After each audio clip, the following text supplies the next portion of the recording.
The hum of Flight 217's engines droned steadily as the aircraft soared high above the Atlantic, cutting through the night sky like a silent sentinel. Inside the cockpit, Captain Ryan Mitchell and First Officer Hannah Reeves sat in their seats, surrounded by the dim glow of the instrument panels. The atmosphere was calm, a stark contrast to the storm system they had navigated around earlier. Ryan glanced out of the windshield, the endless expanse of clouds stretching beyond sight. He adjusted his headset and flicked a switch on the control panel. Flight 217 to control, cruising at 35,000 feet. Everything is running smooth on our end. Over. A brief silence followed, then the voice of air traffic control crackled through the radio. Copy that, 217. Maintain course and report any anomalies. Hannah, her brown eyes scanning the instrument readings, leaned closer to the radio panel. Roger that, control. We'll check in at the next waypoint. Ryan leaned back in his seat, running a hand through his short-cropped hair. Smooth sailing tonight, huh? Hannah smirked, adjusting a knob on the autopilot. Don't jinx it, Captain. We still have a few hours to go. Suddenly, a strange static noise interrupted their quiet conversation. The radio sputtered, and for a fleeting moment, an eerie whisper filled the cockpit. Both pilots exchanged confused glances. You hear that? Ryan asked, adjusting the radio frequency. Yeah, Hannah muttered, her brows furrowed. Control, we're picking up some interference. Are you reading anything unusual on your end? Static filled the line, and then came a faint, distorted response. Flight 217. Please confirm your altitude. Unusual readings. Repeat. Are you experiencing diversion recommended? The voice crackled, barely audible over the interference. Ryan and Hannah exchanged a worried glance. Hannah tapped the altimeter, but it showed their altitude was holding steady. Control, our instruments show we're stable at 35,000 feet. Can you clarify what you mean by unusual readings? Ryan spoke into the mic, his voice calm but firm. The response never came. Instead, the cabin lights flickered for a brief moment. Both pilots tensed as the aircraft shuddered slightly. Hannah's fingers flew over the control panel, running diagnostics. I don't like this, Ryan, she said, her voice edged with unease. Before he could respond, the cockpit windshield suddenly lit up with a surreal glow. Outside, the night sky transformed into an eerie, swirling mass of greenish luminescence. It pulsed and flickered, surrounding the plane in an otherworldly embrace. What the hell is that? Ryan exclaimed, gripping the controls instinctively. Hannah's breathing quickened as she tried to recalibrate the systems. It's not showing up on radar. No anomalies detected, but look at it. Ryan reached for the radio again. Control, this is Flight 217. We are encountering an unknown atmospheric phenomenon. Request immediate guidance. Silence. Then a low, droning hum resonated through the aircraft, vibrating through the seats and control panels. The plane jolted slightly, and Ryan struggled to keep it steady. Hannah, run diagnostics on all systems now. Hannah's fingers moved swiftly across the screens. Engines are fine, structural integrity holding. She paused, her eyes narrowing at the display. But our position keeps shifting. According to this, we're nowhere near our intended flight path. Ryan's eyes darted to the navigation system. The flight path had warped, showing erratic coordinates that made no logical sense. That's impossible. We're on autopilot. The glowing phenomenon outside intensified, swirling faster, encasing the plane in its unnatural embrace. A voice, distant and garbled, whispered through the radio again. You should not be here. Hannah stiffened, her hand frozen over the throttle. Ryan, that wasn't control. He swallowed hard, gripping the yoke tighter. I know. Keep the plane steady. We need to find a way out of this. Suddenly, the glow outside surged, and a shadowy figure flickered across the windshield. A humanoid shape, indistinct but terrifying, loomed against the greenish haze before vanishing into the clouds. Ryan's pulse pounded in his ears. Did you see that? Hannah nodded, her voice shaky. I saw it. What the hell is going on? The plane shuddered violently, the engines roaring louder. Warning alarms blared across the cockpit. Autopilot disengaged. Manual control required. Ryan grabbed the yoke, his knuckles white. Taking manual control. Hold on. The aircraft dipped slightly, turbulence tossing it in unpredictable directions. Ryan fought to level it, sweat forming on his brow. Hannah scanned the screens desperately.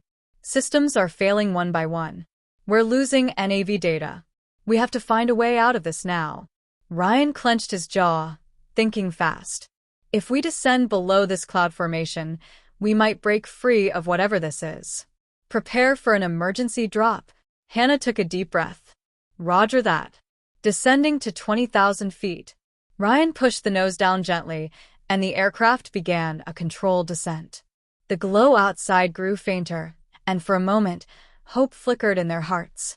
Then the voice returned, stronger this time. No escape, you belong here now. Ryan's eyes darted to Hannah.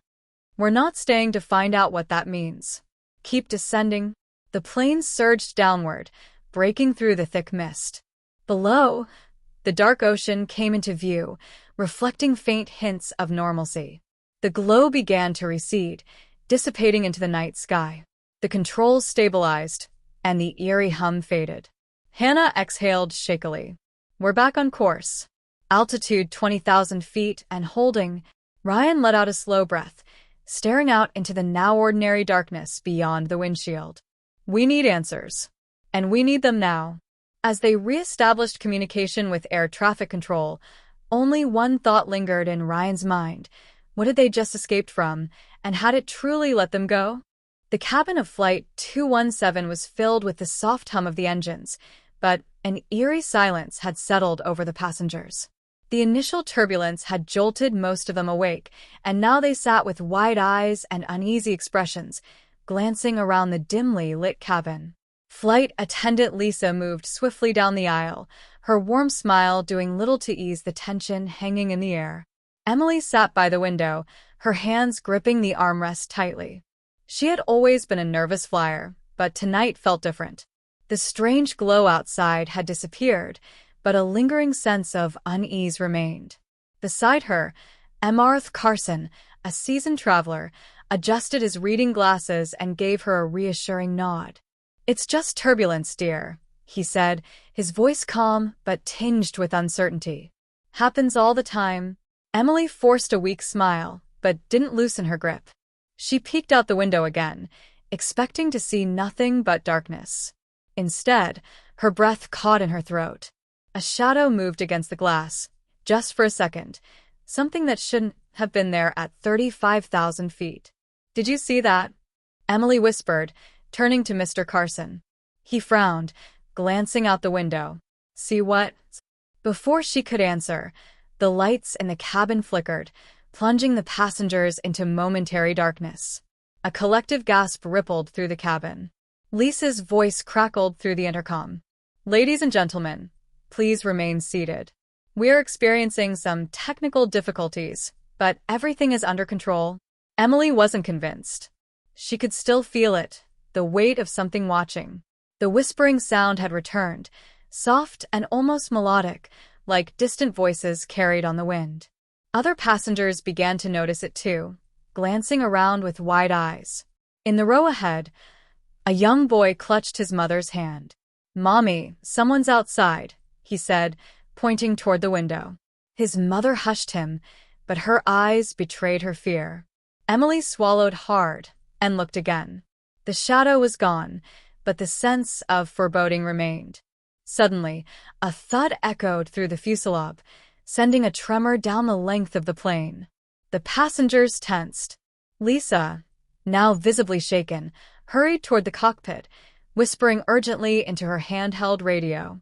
Emily turned to Mr. Carson. I think something's wrong, he sighed, adjusting his glasses.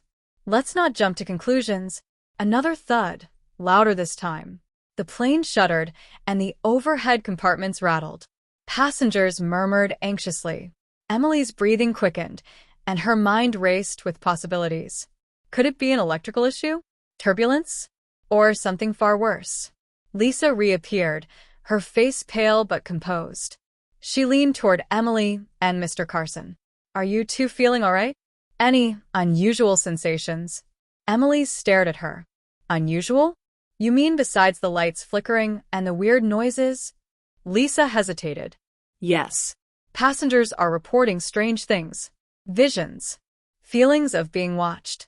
Have you experienced anything like that?" Emily's eyes widened. "Yes. There was something outside the window." Lisa nodded, her expression grave. "Try to stay calm. We're doing everything we can." With that, she moved down the aisle, checking on other passengers. Emily turned to Mr. Carson, whose face had gone pale. "You believe me now?" He nodded slowly, his hands trembling slightly. The whispering grew louder. It seemed to be coming from nowhere and everywhere at once, seeping into their ears, their thoughts. Emily covered her ears, but it did little to block out the eerie sound. A sudden, violent jolt sent drinks and personal items flying. Oxygen masks dropped from the ceiling. Panic erupted in the cabin. Passengers screamed, and Lisa struggled to maintain order. Emily fumbled for her mask, but before she could secure it, the whispering shifted, becoming clear, coherent. A voice, deep and otherworldly, whispered directly into her mind. "You should not be here." Emily's eyes darted around the cabin. Faces blurred, movements slowed, and everything seemed surreal. The shadowy figure reappeared outside the window, closer this time. She gasped as she realized it wasn't just watching, it was trying to get inside. She turned to Mr. Carson, but his face was frozen in shock. "Emily, what is happening?" Suddenly, the whispering ceased.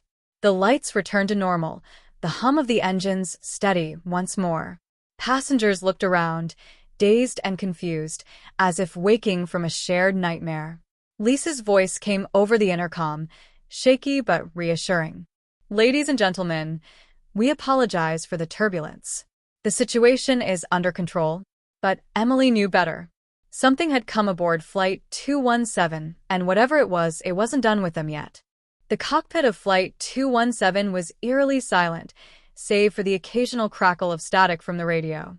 Captain Ryan Mitchell's grip on the control yoke was tight, his knuckles white as he stared at the glowing instruments. First Officer Hannah Reeves sat beside him, frantically recalibrating the flight controls, her brow slick with sweat. "Captain," Hannah said, her voice trembling, "our navigation system, it's completely fried. We're flying blind." Ryan nodded, his eyes flicking to the altimeter. "We need to stay calm. Focus on the basics. Can we maintain altitude?" Hannah hesitated before responding, her hands trembling slightly. "Engines are holding steady, but I don't know for how long. Whatever hit us, it's affecting every system on this plane." The radio crackled again, but this time, it wasn't the air traffic control they expected. A distorted, almost mechanical voice seeped through the speakers. "Flight 217. You are not alone." Ryan's stomach dropped. He exchanged a wary glance with Hannah, who visibly paled. "Who's speaking?" "Identify yourself." Ryan barked into the microphone. There was no response, just the unsettling hum of static.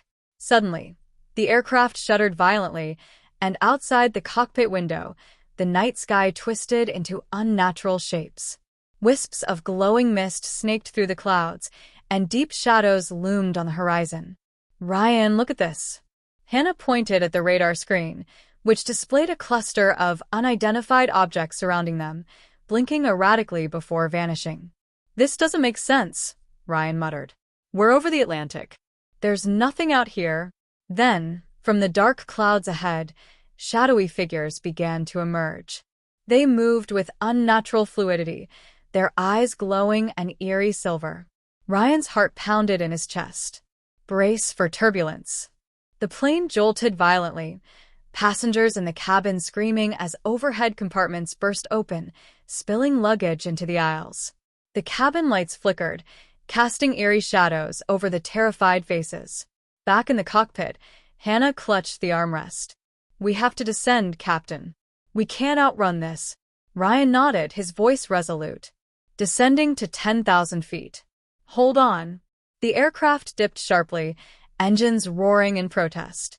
The figures outside moved in closer, their ghostly forms appearing to phase in and out of reality. Hannah's hands flew across the controls. We need to find somewhere to land. Anywhere. Suddenly, a rhythmic knocking echoed from outside the cockpit door. Hannah's eyes widened in horror. That's not possible. Ryan grabbed the emergency axe from beneath his seat. Stay here. I'll check it out. He slowly approached the door, heart hammering against his ribs. Taking a deep breath, he swung the axe at the lock, forcing the door open. The corridor beyond was empty, but the whispers returned, surrounding him in a suffocating fog of fear. Meanwhile, in the cabin, passengers clutched each other, their eyes locked on the windows as the shadowy forms pressed against the glass, their expressions blank yet deeply unsettling. Emily, still seated by the window, whispered, "They're inside. I can feel them." Flight attendant Lisa hurried down the aisle, trying to maintain order. "Everyone, stay calm. Keep your seatbelts fastened." But it was no use. The plane lurched again, and several passengers cried out in fear. Lisa grabbed onto a seat for support, her face pale as she glanced toward the cockpit.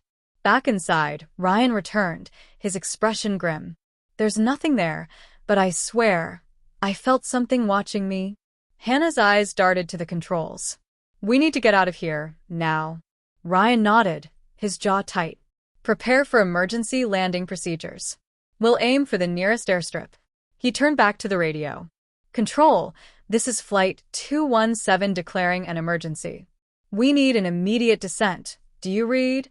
The static crackled again, and this time, a hauntingly familiar voice echoed through the cabin speakers. "Captain Mitchell, there is no escape." Ryan's blood ran cold. He recognized the voice. It was his own. Hannah gasped, her fingers frozen over the controls. "Ryan, how is that possible?" Ryan shook his head, forcing himself to focus. "Doesn't matter. We have to land this plane now." Suddenly, the dark figures outside began dissipating, retreating into the swirling mist. The eerie glow faded, and the aircraft's systems flickered back to life. The cabin lights stabilized, and the passengers slowly uncurled from their terrified huddles. Hannah exhaled shakily, her voice breaking. What just happened?" Ryan sighed, wiping sweat from his forehead. "I don't know, but I'm not sticking around to find out." As the plane finally broke through the lower cloud layer, the calm ocean stretched beneath them, shimmering under the moonlight. The nightmare seemed to be over. Or so they thought. As they neared the emergency airstrip, Hannah glanced at the radar one last time, and her heart stopped. The strange objects were back, circling their position like vultures. Ryan tightened his grip on the controls, his voice steady but filled with dread. "Whatever happens, we land this plane."